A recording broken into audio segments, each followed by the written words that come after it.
With Doubtnut, get instant video solutions to all your maths, physics, chemistry, and biology doubts. Just click the image of the question, crop the question, and get instant video solution. Download Doubtnut app today. Hello everyone. Two guns situated at the top of a hill of 10 meter fires one shot each with a speed of 5√3 meter per second at some interval of time.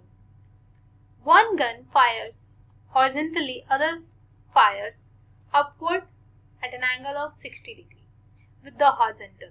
The two shots collide in air at point P. The time interval between the firing, coordinate of point P, take the origin of the system at the foot of the hill right below the muzzle and trajectorize the xy. So if you see the x component of the two and y component as well, so the particle which is projected horizontally, it will be having this all velocity along the horizontal. And if you see the gun which fires the bullet at an angle of 60 degree, if I talk about that, let's say that is v1 vector, it will be cos theta, yes, I cap, taking x as horizontal, y as vertical. Let me draw it.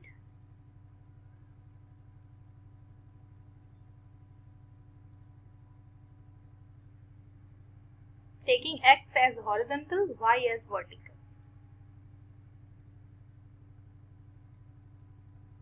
Now, you can see already the particle which is having all velocity in horizontal direction is having more velocity in horizontal direction, right?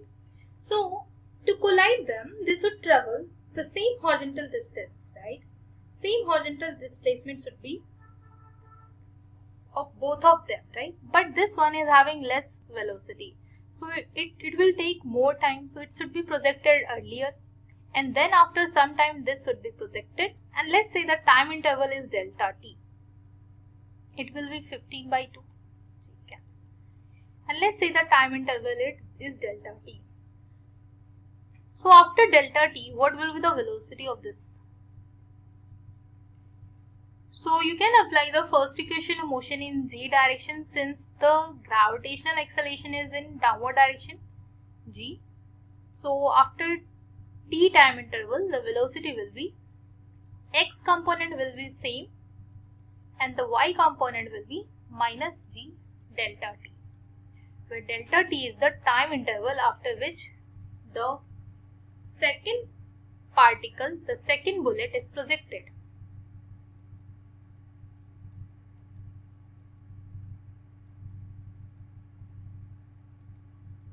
Now, if you see, we want these two to collide, right?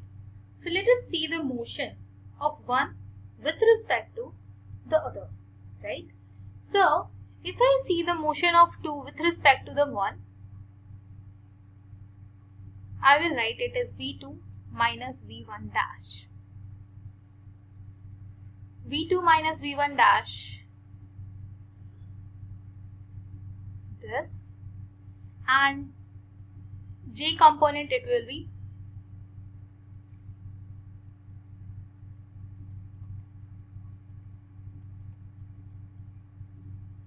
right, the j component of this is 0, so minus of this will be the j component, that is this, right? And in this time, what should be the relative displacement? Right? Relative displacement should be the displacement of the first particle that it traveled in delta t time, right?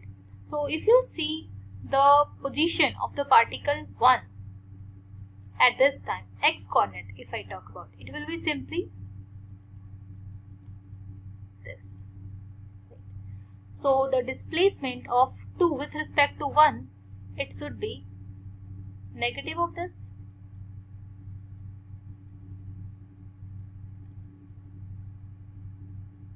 Right?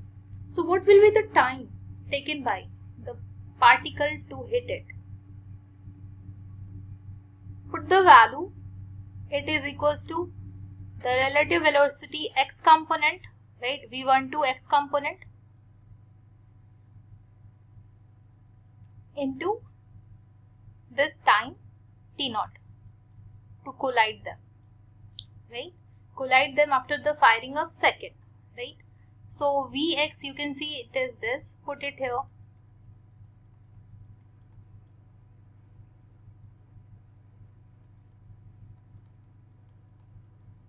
So the time after the firing of second, it is same as the time interval, that is t naught. And in this time interval, this y displacement is also being covered. So let us calculate the y displacement of the particle 1. In this time interval, I will write the y1 is equal to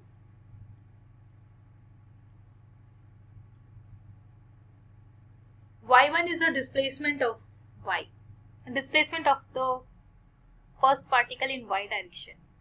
So if you see, the initial velocity was 15 by 2 delta t minus half g is 5 delta t whole square, right?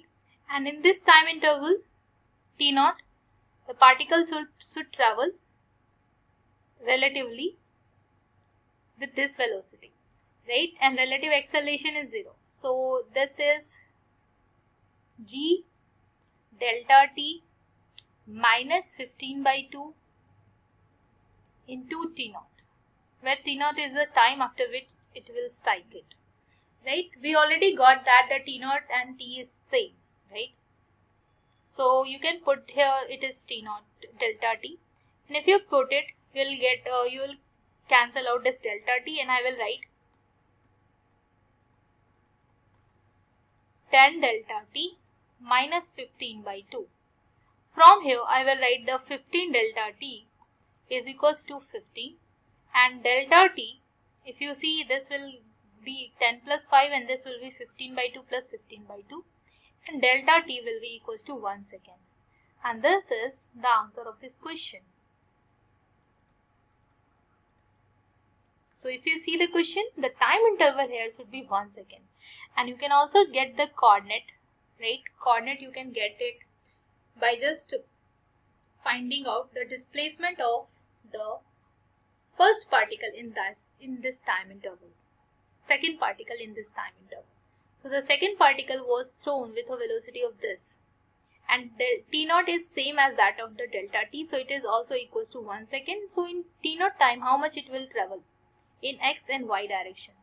So if you see, it will travel in x direction ux into t, that is root 5 into t naught, that is root 5 this. And if I talk about displacement in h direction, in y direction, right? So in y direction, you can calculate this h displacement by using the second equation of motion. So 5 into t naught is 1, so it will be 5 meter. And the height of the building is 10 meter. And we took the point just below as the origin. So this displacement from the origin, it will be 10 minus 5. So it will be 5, right? So what did we done here? We subtracted this h minus this building height, that is 10. So finally we got the coordinate as x coordinate will be the same and y coordinate will be 5. And this is the coordinate where they will collide. And this will be the time after which they will collide. Thank you. For class 6 to 12, IIT JEE and NEET level. Trusted by more than 5 crore students. Download Doubtnut app today.